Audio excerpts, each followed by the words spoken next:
Organic reach is declining on most social platforms like LinkedIn, Twitter, Instagram, Facebook, etc. And that's becoming the norm these days.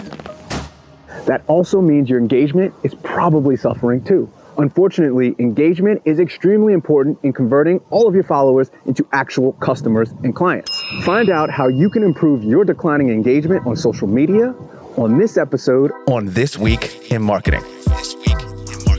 Hey everyone, I'm Darren Lake and welcome to This Week in Marketing, another podcast by Metigy. Each episode, we answer questions or talk about one specific idea to help you market and operate your small to medium enterprise better. And we do that by making them easy to digest, short, and concise, because we've all got a business to run.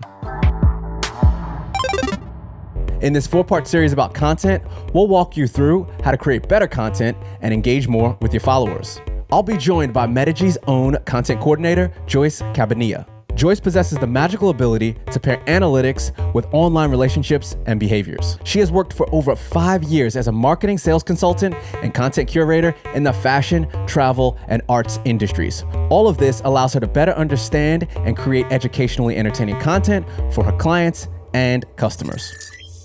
All right, so this episode is all about fixing your declining social media engagement. And let's just jump into what you'll actually learn in this episode. Why just scheduling content isn't enough, the 3 proven ways to increase your engagement, actual tools that you can use, the benefits of social engagement, and much more.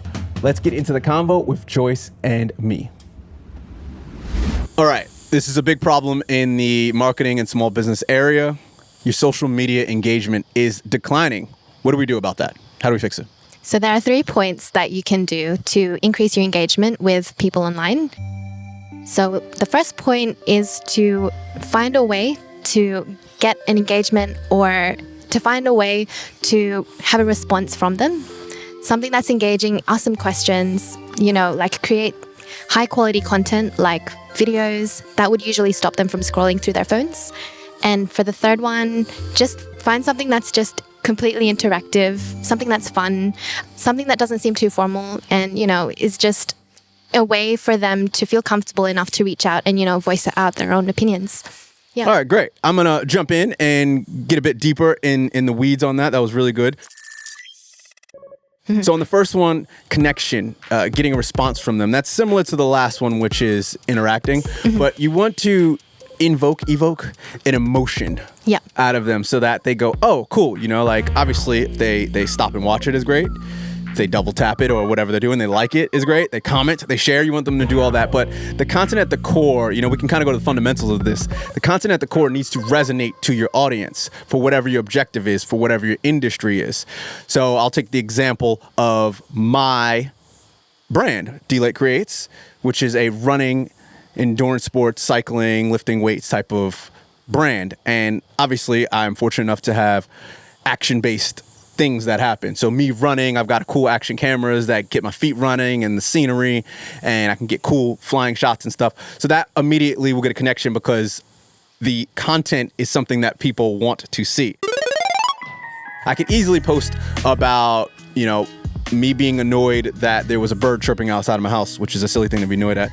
But that's not really the content that people would want. And then to the second point, the visuals. This is where you get people to be engaged in it. And obviously running people want to see runners. So they want to see me, doing my workouts.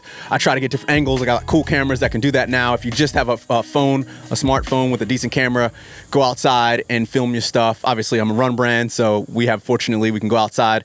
But you might have to get creative if you're a marketing brand or a small business where what you're doing might not be quote unquote exciting, but you have to think a bit outside the box. You can work with consultants around that, people that can ideate how to get that type of content that really gets people to stop and watch it.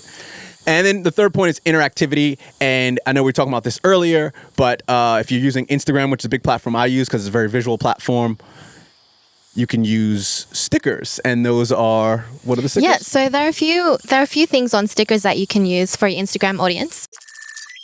One of them is polls. You can ask them a question and then they can pick one out of two options.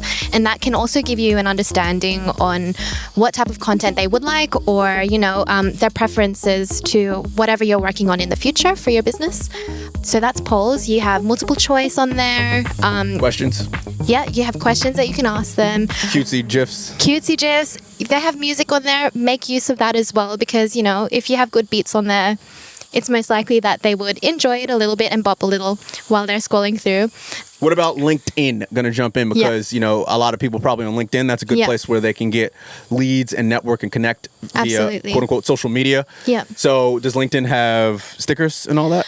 Yeah, LinkedIn does have stickers and GIFs. And then if you are more on a corporate or more of a formal kind of small business, LinkedIn would be an ideal place to engage with your company. With your company's followers.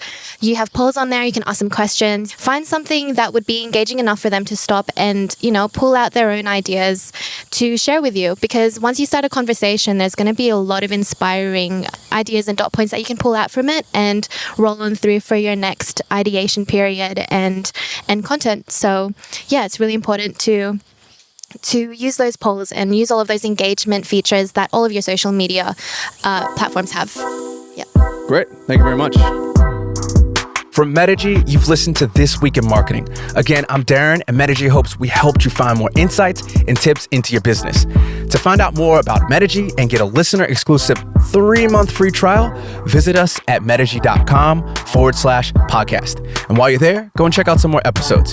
If you like what you heard, please share a link to another business owner or marketer who you think could get something from this. Also, to help us out, it would be great if you left a 5-star review on your favorite podcast app. Last, never miss another episode by following or subscribing to us on your favorite podcast player. See you on the next episode. Metigy.